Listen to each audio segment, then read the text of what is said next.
Hey guys, welcome to the Liberal Hive Mind, a channel solely focused on exposing the abundant hypocrisy of the left. Here's your meme of the day, brought to you by 5mind.com. The left and their absolutely naive, insane delusions. You know, it seems they've convinced themselves that if they just keep apologizing, let's call it the Obama tactic, if they just keep apologizing for simply existing, if they keep handing over the keys to the castle, handing out everything for free, then suddenly, every radical group on the planet is going to join their little hippie circle. We are talking cultural relativism on steroids. And where it's so obvious is with the left's relationship with Islam. They've formed some sort of unholy alliance here, and they'll jump through hoops to defend that allegiance. They'll justify all of these inhumane Islamic beliefs and claim that it's just tradition or it's fake news, it's overstated. In reality, they're just freedom fighters, right? They're on the same side, fighting against evil white European colonialism. But no, these aren't your anti-fascist comrades. They aren't progressives, actually. You know, the far right that you leftoids are constantly going on about? Yeah, that's Islam.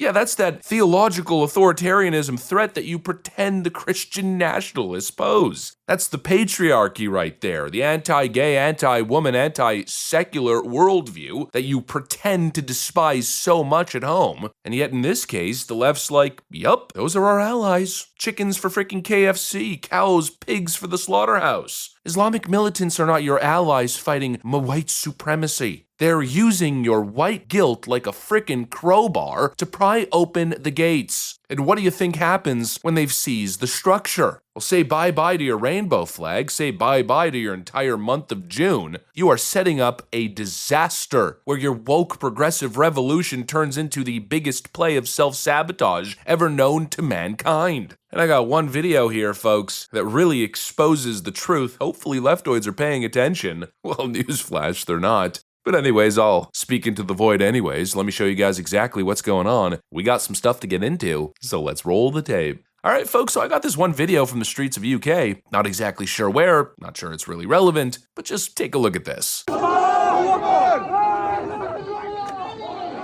need for that. We're on the same side, bro. No, we're not. Yes, we are, bro. So you got this massive group of Islamic protesters wearing hoodies, black masks, chanting Allahu Akbar in the streets, and some leftist dude on the side, I'm not sure if you heard it, says, no need for that, we're on the same side, bro. Then the instant reaction from one of the Muslim individuals in the crowd was, no, we're not. That right there, that awkward exchange, I think it encapsulates everything that's going on with this leftist dynamic. These people are desperately clinging on to an alliance that does not exist. You think you're being some sort of inclusive hero by opening the door. Oh, we're opening the door to all of these oppressed peoples. But these people are not joining your party. They're not joining your socialist revolution. They're plotting to shut it all down, to rename it, to conquer it, and inevitably enforce their rules. But sure, you know, the pseudo-intellectual cultural relativism worldview, it screams, don't judge, we're all equals, we all want the same thing. But while you're not judging, while you're purposely being ignorant and stupid, they are judging, and they're judging hard. And their judgment calls for no pronouns, no drag queen story hour, no drag queens at all, no abortion rights, pretty much nothing that represents your worldview. They reject it all. And yet you leftoids are footing the bill, or at least you're forcing the American people to foot the bill for this cultural invasion using American taxpayer dollars. You think it's solidarity, right? But it's not. They want to conquer you. It's exploitation. And your willful, hopeful, naive, leftist ignorance is letting it all slide. Your blind empathy is a vulnerability. But of course the left would argue, oh, that's just one moment. It doesn't represent the whole, right? You've heard this a million times. It doesn't represent the whole. But if you believe that, you're not paying attention. It's not just one guy. It's pretty much the majority view, especially with the new wave of individuals coming through this mass migration scheme. At this point, it's a systemic issue. I got a documentary clip here from Germany. Not exactly sure when this was filmed, but it looks like it was filmed a while ago. And I think this really puts it all into perspective. Ein ganz normaler Tag einer syrischen Flüchtlingsfamilie. Ahmad lebt mit seinen beiden Frauen und 6 Kindern in einem kleinen Häuschen im Landkreis Pinneberg bei Hamburg. Ahmad wollte immer nach Deutschland. Hier gibt's die Unterstützung. Sie geben uns Sozialleistungen. Sie geben uns dieses Haus. Wie viel bekommen Sie im Monat? Weiß ich nicht. Das Geld wird überwiesen und ich gehe zur Bank und hebe es ab. Das Haus, in dem sie leben, hat die Gemeinde gestellt und wird vom Jobcenter bezahlt. Hier ist das Zimmer meiner ersten Frau und da gegenüber das meiner zweiten.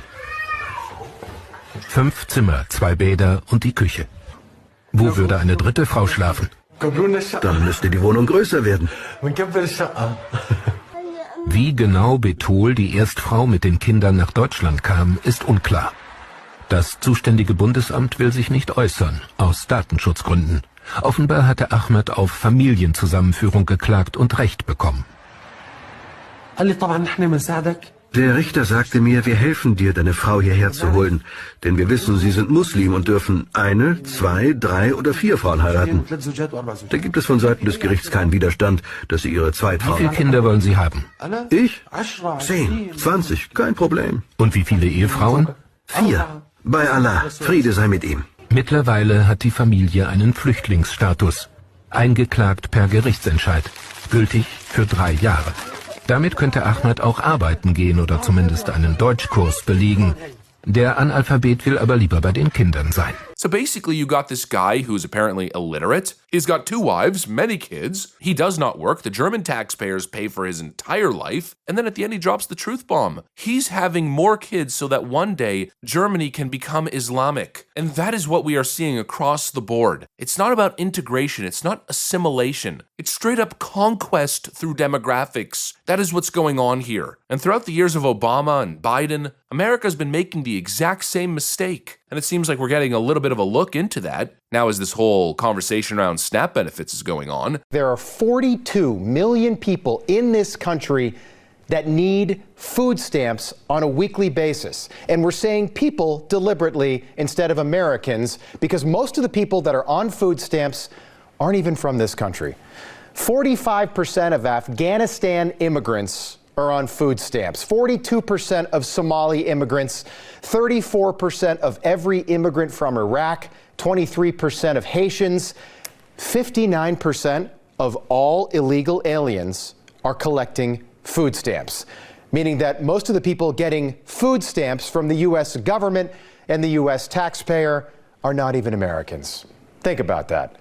And we didn't know about any of this before the government shutdown started, but thanks to Democrats, we can confirm tonight that millions of Joe Biden illegal aliens, people who crossed the border when Joe was president, are now collecting food stamps from a program funded by hardworking American taxpayers. The groups who are taking the highest percentage per capita of food stamps are Afghanis, Somalis, and Iraqi families. In other words, importing people who are not being productive, they are a net drain on American taxpayers. They're not working their butts off to contribute to society, to assimilate, to pick up the language. No, instead what they're doing is they're carving out enclaves like in Dearborn, Michigan and Minnesota, and they're being paid to do so. And in the process, they're trying to make insulated Islamic enclaves. We've seen this time and time again. They're attempting to breed to take over entire regions of the country. And we've even seen many scandals of massive electoral fraud where they're gaming the system in an effort to force Islamists into power. And let me just ask you, if you flip the script, if this was happening but it was white nationalists who were doing the same thing, right? Purposely breeding to reclaim and conquer the country, what do you think they'd be saying on MSNBC? But in this case, it's crickets. Again, absolute leftist hypocrisy and naivete. But the left thinks that based on their compassion, tolerance, and generosity, everything's just gonna work, right? That's what AOC said, right? Stop policing crime and all of a sudden you get a cushy, green grass, white picket fence suburb. But when you stop policing, what you get is massive crime and total disaster no-go zones. Well, it's the same thing here. Just give people whatever they want, be generous, and we'll live in a utopic society. Well, ask Europe, because Europe's already run the social experiment, and look at what's happening. You know, speaking of the left, their favorite groups, right? Their protected groups. I'd say that the LGBTQ is at the absolute top of the list. Well, look at what you're causing. This just happened in Manchester the other day. You got 2 trans folks, or I don't know, possibly cross-dressers, but basically you got 2 LGBTQ individuals. They're strolling down the street, and a group of Islamic migrants jump in and start assaulting them.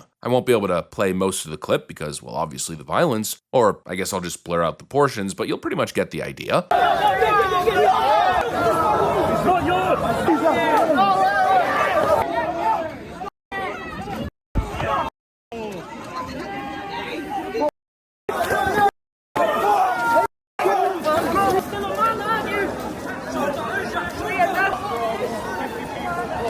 And of course, the left is silent. Interesting. Well, have you ever thought to think that Sharia law, the hardcore Islamic view, wants nothing to do with embracing, elevating, and allowing LGBT culture to even exist? You know, all this talk that LGBTQ people aren't safe because of the MAGA extremists. When have you ever seen a person in a MAGA hat do something like this? You know, MAGA people might not agree with your lifestyle, but they'll never attack you for it. They'll never engage in violence in this manner. Yet you saw all of these people, I'm moving to Canada because I am no longer safe. Oh, Donald Trump and the trans genocide. Not a real thing. Meanwhile, your little chickens for KFC unholy alliance here, that's actually putting you in danger. The left claims, oh, it's compassion, compassion. There's nothing compassionate about it. There's nothing progressive. You are surrendering Western civilization. And it's all about cultural relativism. That is the concept. Pretending as if all cultures are equal. Meanwhile, you open the gates, allow subversive forces to walk into the nation as you apologize for simply existing. It's the Obama doctrine. It is weak and it is stupid. And again, leftoids, it's essentially enabling asking for the antithesis of everything that you believe in to come into the nation and destroy everything you're attempting to build. Wake up. Anyways, that's pretty much what I got for you guys. Thanks for watching, and I'll see you on the next one.